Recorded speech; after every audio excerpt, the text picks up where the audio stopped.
صلی اللہ رسول کریم اما بعد فاؤز باللہ من الشیطان الرجیم بسم اللہ الرحمن الرحیم۔ السلام علیکم دوستوں، امید کرتا ہوں سب خیر خیریت سے ہوں گے۔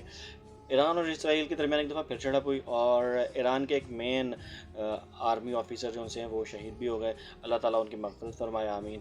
جمعہ کا دن بھی ہے، خاص بھی ہے، اور اللہ تعالیٰ اس دن کے صدقے بھی مسلمانوں کو ہدایت نصیب فرمائے۔ مسلمانوں کی آپسی جھگڑوں کے بدولت اور عربوں کا صرف لالچی ہونے کی بدولت، اور جو ایک اللہ کے ساتھ منسلک عبادات ہیں جیسے نماز، حج، روزہ، ان کو پریفر کرنا، اور عوام الناس کے جو حقوق العباد ایک لفظ استعمال کیا جاتا ہے ان کو پیچھے کرنے کی وجہ سے یہ سارے مسائل کھڑے ہو رہے ہیں۔ عام آدمی تک ہم شعور ہی نہیں دے پا رہے ہمیں۔ میں پھر وہ ایجوکیشن سسٹم کی طرف بات کر دیتا ہوں کہ ہم ایجوکیٹ ہی نہیں کر پا رہے۔ ہمارے ایجوکیشن سسٹم میں ویسے ہی رٹا پایا جاتا ہے، ایجوکیشن منسٹر تک کو اویئرنیس نہیں ہے کہ ہمیں کہاں پر کیا تبدیلی کرنی ہے جس کے بعد وہ سارا کچھ ہوگا۔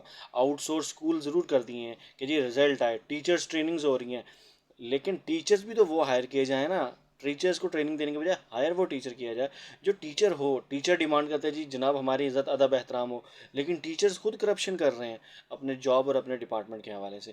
اسی وجہ سے ہم اسرائیل، پاکستان کے حالات یا کشمیر کے مسئلے کو حل نہیں کر پا رہے۔ ہمیں سوچنے کی ضرورت ہے اور اپنے اندر کی چیزوں کو صحیح کرنے کی ضرورت ہے۔ نیکسٹ ویڈیو تک مجھے دیجیے اجازت۔ اللہ حافظ۔